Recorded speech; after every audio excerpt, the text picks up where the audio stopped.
जय हिंद दोस्तों, मेरा नाम अमित है और आज मैं आपके लिए एक नया वीडियो लाया हूँ।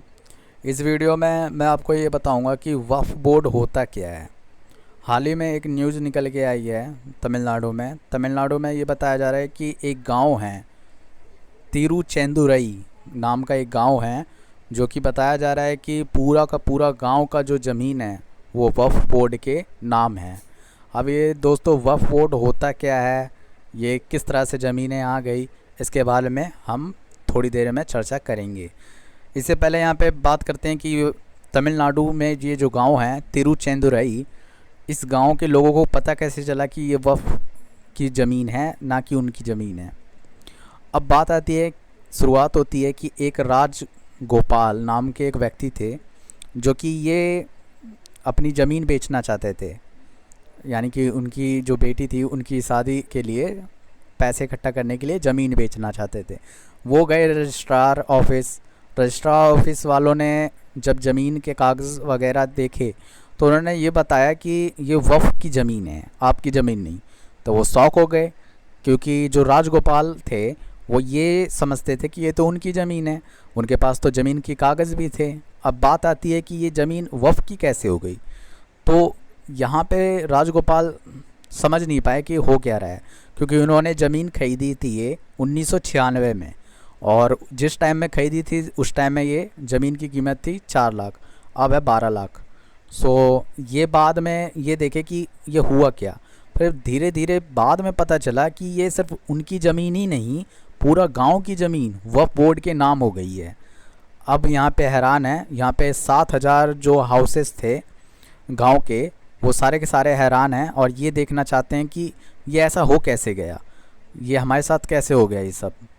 अब बात आती है कि ये जो वक्फ बोर्ड है होता क्या है और ये किस तरह से ज़मीनें इनकी हथिया ली इन्होंने वक्फ बोर्ड में। तो बात आती है कि वक्फ बोर्ड में ये बताया जा रहा है कि वक्फ बोर्ड का मतलब देखो क्या होता है और ये क्यों बना, इसके बारे में पहले जानकारी ले लेते हैं हम। वक्फ का मतलब होता है दान में देना, यानी कोई भी चीज़ दान में दे दी जाती है तो उसे वक्फ कहते हैं। और वक्फ की जो शुरुआत हुई थी, जो बोर्ड की शुरुआत हुई थी, वो बना था 1964 में। एक्ट 1954 के एक्ट के थ्रू बना था ये वक्फ बोर्ड। आप देख सकते हो कि ये थोड़ी सी जानकारी है वक्फ बोर्ड की, आप पढ़ लेना। अब बात करते हैं दोस्तों कि ये जो वक्फ बोर्ड है वो ऐसा क्यों करती है कि ये जो ज़मीनें हैं उनकी हो जाती है। तो वक्फ बोर्ड को अधिकार है यहाँ पर कि जो भी अगर कोई जैसे कि ज़मीन देना चाहते हैं, जैसे कि कोई आदमी है जिसकी मृत्यु होने वाली है, वो अपनी ज़मीन जायदाद देना चाहता है किसी के गरीब कल्याण के लिए, और या तो कोई मकबरा होता है, जैसे कि कब्रिस्तान जैसे एरिया होते हैं, ये किसी के थ्रू तो होना चाहिए। तो ये वक्फ बोर्ड बना दिया गया कि वक्फ बोर्ड इस कब्रिस्तान की, यानी भारत की जितने भी कब्रिस्तान हैं, मस्जिद है और मकबरा है, इन सब की देखभाल करेगा। तो ये वक्फ बोर्ड इसलिए बना दिया गया। चलो ठीक है, बन गया वक्फ बोर्ड। अब बात होती है कि ये वक्फ बोर्ड बन तो गया, लेकिन ये कितना सही है, क्योंकि अधिकतर लोग यहाँ पे इल्ज़ाम लगाते हैं इनके ऊपर कि वक्फ बोर्ड बहुत गलत है क्योंकि ये ज़मीनों को हथिया लेता है। जी दोस्तों, ये बात कुछ हद तक ठीक है, लेकिन यहाँ पे देखा जाता है कि अगर ज़मीन के कागज़ अगर हैं आपके पास और आप अगर चाहते हो कि हाँ वक्फ बोर्ड अगर आपकी ज़मीन हथिया रहा है, तो आप सीधा एक वक्फ ट्रिब्यूनल बनाया गया है, यानी एक यानी सिविल कोर्ट जैसा है ये।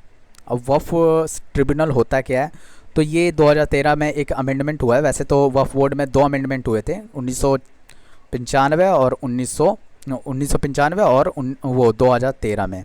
तो जो 2013 का जो अमेंडमेंट हुआ था उसमें ये बताया जाता है कि एक वक्फ ट्रिब्यूनल बना दिया जाए।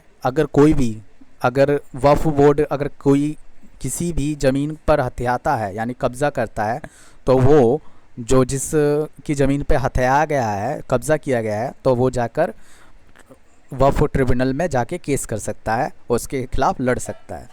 अब बात आती है दोस्तों कि ये वक्फ बोर्ड जो होता है वो अगर जिसके पास अगर उसकी किसी के पास ज़मीन चली गई, जैसे कि किसी के दादा पहले से ज़मीन लिख दिए, बोल दिए कि हाँ वह बोर्ड को मैं दे रहा हूँ ज़मीन, और उसके जो बेटा है वो चाहे कि हाँ मेरे दादा से भूल हो गई और मैं ज़मीन ये वापस लेना चाहता हूँ वक्फ बोर्ड से, तो दोस्तों ये कैसे लेगा?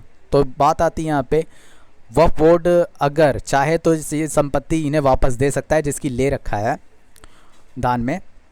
बात आती है कि ये कैसे होगा, तो इसमें आती है 2/3 का जो होता है वो जो 2/3 यानी 3 में से, वक्फ बोर्ड के 3 मेंबर में से 2 मेंबर का होना बहुत ज़रूरी है, तभी ये संपत्ति वापस होगी, उसे वापस मिलेगी। उम्मीद करता हूँ आपको ये जानकारी पसंद आई हो। धन्यवाद दोस्तों।